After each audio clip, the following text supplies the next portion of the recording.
ಇವತ್ತು ದೇಶದೆಲ್ಲೆಡೆ 77ನೇ ಗಣರಾಜ್ಯೋತ್ಸವದ ಸಂಭ್ರಮ. ಬೆಂಗಳೂರಿನಲ್ಲೂ ಒಂದು ಕಡೆಯಲ್ಲಿ ಸಿದ್ಧತೆಗಳಾಗ್ತಾ ಇದ್ದಾವೆ ಈ ಸಂಭ್ರಮಕ್ಕೆ, ಜೊತೆಗೆ ಸೆಲೆಬ್ರೇಷನ್ಗೆ. ಅದೇ ರೀತಿಯಾಗಿ ರಾಷ್ಟ್ರ ರಾಜಧಾನಿಯಲ್ಲೂ ಅಷ್ಟೇ 7 ಸುತ್ತಿನ ಕೋಟೆಯ ಭದ್ರತೆ ಹೆಚ್ಚಾಗಿದೆ. ದೆಹಲಿಯಲ್ಲಿ ಬೆಳಗ್ಗೆ 10:30ಕ್ಕೆ ಧ್ವಜಾರೋಹಣ ನೆರವೇರಿಸಲಾಗುತ್ತೆ. ಈ ಒಂದು ಅಭೂತಪೂರ್ವ ಕ್ಷಣಕ್ಕೆ ಯುರೋಪಿಯನ್ ಕೌನ್ಸಿಲ್ ಅಧ್ಯಕ್ಷರು ಕೂಡ ಭಾಗಿಯಾಗ್ತಾ ಇದ್ದಾರೆ ಮುಖ್ಯ ಅತಿಥಿಗಳಾಗಿ. ಅವರ ಜೊತೆಗೆ ಯುರೋಪಿಯನ್ ಕಮಿಷನ್ ಅಧ್ಯಕ್ಷೆ ಉರ್ಸುಲಾ ವಾನ್, ಯುರೋಪಿಯನ್ ಕೌನ್ಸಿಲ್ ಅಧ್ಯಕ್ಷ ಆಂಟೋನಿಯೋ ಕೋಸ್ಟಾ, ಯುರೋಪ್ ಒಕ್ಕೂಟದ ಇಬ್ಬರೂ ಗಣ್ಯರು ಅತಿಥಿಗಳಾಗಿ ಭಾಗಿಯಾಗ್ತಾ ಇದ್ದಾರೆ ಈ ಕಾರ್ಯಕ್ರಮದಲ್ಲಿ. ಇದರ ಜೊತೆಗೆ ಪಥಸಂಚಲನ ನಡೆಯುತ್ತೆ ಸೇನಾ ಶಕ್ತಿಯ ಕಡೆಯಿಂದ. ಭೂಸೇನೆ, ವಾಯುಸೇನೆ, ನೌಕಾಸೇನೆಯಿಂದ ಪಥಸಂಚಲನ ಅನಾವರಣಗೊಳ್ಳಲಿದೆ. ಮುಖ್ಯ ಅತಿಥಿಗಳು ಕೂಡ ಆಗಮಿಸಿದ್ದಾರೆ, ಆಲ್ರೆಡಿ ಭಾರತದಲ್ಲಿದ್ದಾರೆ. 10:30ಕ್ಕೆ ರಾಷ್ಟ್ರ ಧ್ವಜಾರೋಹಣ ನೆರವೇರುತ್ತೆ. ಅತಿಥಿಗಳು ಇವರೇನೆ, ಯುರೋಪಿಯನ್ ಕೌನ್ಸಿಲ್ನ ಅಧ್ಯಕ್ಷರು ಮುಖ್ಯ ಅತಿಥಿಗಳಾಗಿರ್ತಾರೆ. ಯುರೋಪಿಯನ್ ಕಮಿಷನ್ನ ಅಧ್ಯಕ್ಷೆ ಉರ್ಸುಲಾ ವಾನ್, ಅದೇ ರೀತಿ ಯುರೋಪಿಯನ್ ಕೌನ್ಸಿಲ್ ಅಧ್ಯಕ್ಷ ಆಂಟೋನಿಯೋ ಕೋಸ್ಟಾ. ಇನ್ನು ಈ ಬಾರಿಯ ವಿಶೇಷತೆ ಏನು 77ನೇ ಗಣರಾಜ್ಯೋತ್ಸವದಲ್ಲಿ ಅಂತಂದರೆ, ವಂದೇ ಮಾತರಂ ಗೀತೆಗೆ 150 ವರ್ಷ ಪೂರ್ಣಗೊಂಡಿದೆ. ಹಾಗಾಗಿ ವಂದೇ ಮಾತರಂ ಥೀಮ್ ಅಡಿಯಲ್ಲಿ ಇವತ್ತಿನ ಸಂಭ್ರಮ ಇರುತ್ತೆ. ರಾಷ್ಟ್ರಧಾನಿಯಲ್ಲಿ ದೇಶದ ಪ್ರಜಾಪ್ರಭುತ್ವದ ಸಂಭ್ರಮ, ಸೇನಾ ಶಕ್ತಿ ಪ್ರದರ್ಶನವಾಗುತ್ತೆ.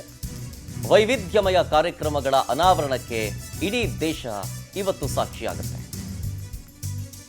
ಬೆಳಗ್ಗೆ 10:30ಕ್ಕೆ ಕರ್ತವ್ಯ ಪಥದಲ್ಲಿ ಪಥಸಂಚಲನ ಆರಂಭವಾಗುತ್ತೆ.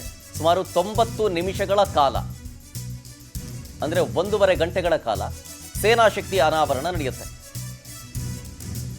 ಮೊದಲ ಬಾರಿಗೆ ಪರೇಡ್ನಲ್ಲಿ ಕರ್ನಾಟಕದ ಮುಧೋಳ ಶ್ವಾನಗಳು ಕೂಡ ಭಾಗಿಯಾಗ್ತಾ ಇದ್ದಾವೆ. ಒಂದು ಕಡೆಯಲ್ಲಿ ಯುರೋಪಿಯನ್ನ ಕೌನ್ಸಿಲ್ ಅಧ್ಯಕ್ಷರು ಈ ಕಾರ್ಯಕ್ರಮದಲ್ಲಿ ಭಾಗಿಯಾಗ್ತಾ ಇದ್ದಾರೆ ಅತಿಥಿಗಳಾಗಿ. ಜೊತೆಗೆ ಕಮಿಷನ್ನ ಅಧ್ಯಕ್ಷರು, ಕೌನ್ಸಿಲ್ನ ಅಧ್ಯಕ್ಷರು ಇಬ್ಬರೂ ಪ್ರಮುಖವಾಗಿ ಭಾಗಿಯಾಗ್ತಾ ಇರೋದು. ಯುರೋಪಿಯನ್ ಕೌನ್ಸಿಲ್ನ ಅಧ್ಯಕ್ಷರು ಆಂಟೋನಿಯೋ ಕೋಸ್ಟಾ, ಜೊತೆಗೆ ಯುರೋಪಿಯನ್ ಕಮಿಷನ್ ಅಧ್ಯಕ್ಷೆ ಉರ್ಸುಲಾ ವಾನ್ ಭಾಗಿಯಾಗ್ತಾರೆ.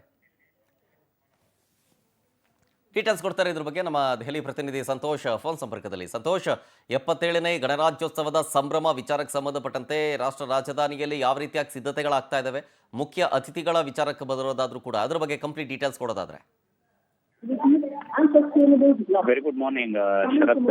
ಸಹಜವಾಗಿ ಸಾಕಷ್ಟು ನಿರೀಕ್ಷೆಯನ್ನ ಇಟ್ಟುಕೊಂಡಿದ್ದ ಹಾಗೆ ಸಹಜವಾಗಿ ಇಡೀ ದೇಶಾದ್ಯಂತ 20ನೇ ಗಣರಾಜ್ಯೋತ್ಸವ ಕಾರ್ಯಕ್ರಮ ಕೂಡ ಈಗಾಗಲೇ ನೆರವೇರಿಸಿ ಸಿದ್ಧತೆಗಳನ್ನ ಮಾಡಿಕೊಳ್ಳಲಾಗಿದೆ. ಇನ್ನು ದೆಹಲಿಯ ಕರ್ತವ್ಯ ಪಥ ಸಂಪೂರ್ಣವಾಗಿ ಸಿದ್ಧಗೊಂಡಿರುವಂತದ್ದು ಜೊತೆಗೆ ಸಾಕಷ್ಟು 7 ಸುತ್ತಿನ ಭದ್ರತೆಯ ಕೋಟೆಯನ್ನು ಕೂಡ ಈಗಾಗಲೇ ಅಲ್ಲಿ ನೀಡುವಂತದಕ್ಕೆ ದೆಹಲಿ ಪೊಲೀಸ್, ಕೇಂದ್ರ ಮೀಸಲು ಪಡೆ ಹಾಗೂ ಕೇಂದ್ರದ ಇನ್ನಿತರ ಪಡೆಗಳಿಂದ ಅರಸೇನಾ ಪಡೆಗಳೆಲ್ಲವೂ ಕೂಡ ಈಗಾಗಲೇ ಸುಮಾರು 10,000ಕ್ಕೂ ಹೆಚ್ಚು ಜನ ಪೊಲೀಸ್ ಭದ್ರತೆ ಹಾಗೂ ಮಿಲಿಟರಿ ಭದ್ರತೆಯನ್ನು ಕೂಡ ಈಗಾಗಲೇ ನಿಯೋಜನೆ ಮಾಡಲಾಗಿದೆ.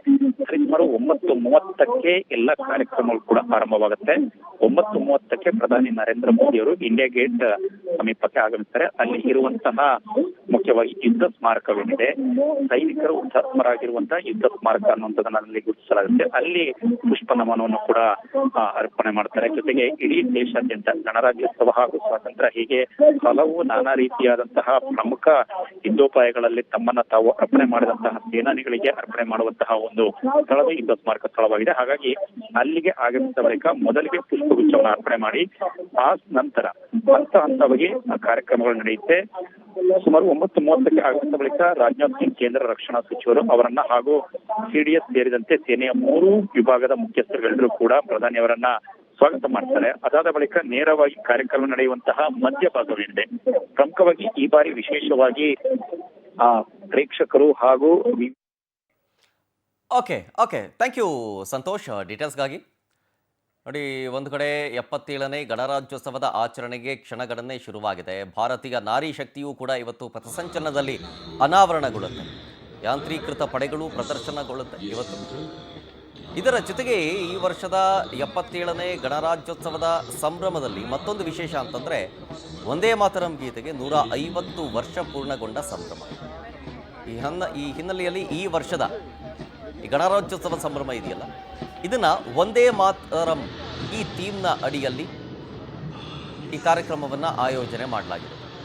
ಈ ಕಾರ್ಯಕ್ರಮಕ್ಕೆ ಈ ವಿಶೇಷವಾದಂತಹ ಸಂದರ್ಭದಲ್ಲಿ ಯುರೋಪಿಯನ್ ಕೌನ್ಸಿಲ್ನ ಅಧ್ಯಕ್ಷರು ಮತ್ತು ಯುರೋಪಿಯನ್ ಕಮಿಷನ್ನ ಅಧ್ಯಕ್ಷೆ ಇಬ್ಬರೂ ಕೂಡ ಭಾಗಿಯಾಗ್ತಾ ಇದ್ದಾರೆ ಈ ಕಾರ್ಯಕ್ರಮದಲ್ಲಿ. ರಾಷ್ಟ್ರ ರಾಜಧಾನಿಯಲ್ಲಿ ದೇಶದ ಪ್ರಜಾಪ್ರಭುತ್ವದ ಸಂಭ್ರಮ ಮತ್ತು ಸೇನಾ ಶಕ್ತಿ ಪ್ರದರ್ಶನಗೊಳ್ಳುತ್ತೆ. ನವದೆಹಲಿಯಲ್ಲಿ ಅದಕ್ಕೆ ಬೇಕಾಗಿರುವಂಥ ಸಿದ್ಧತೆಗಳನ್ನು ಮಾಡಿಕೊಳ್ಳಲಾಗ್ತಾ ಇದೆ. ಸುಮಾರು 9:30 ಆಸುಪಾಸಿನಲ್ಲಿ ಕಾರ್ಯಕ್ರಮ ಶುರುವಾಗುತ್ತೆ. ತದನಂತರ 10:30ಕ್ಕೆ ರಾಷ್ಟ್ರ ಧ್ವಜಾರೋಹಣ ನಡೆಯುತ್ತೆ. ಅದಾದ ಮೇಲೆ ಪಥಸಂಚಲನ ನಡೆಯುತ್ತೆ ಸೇನಾ ಶಕ್ತಿಗೆ.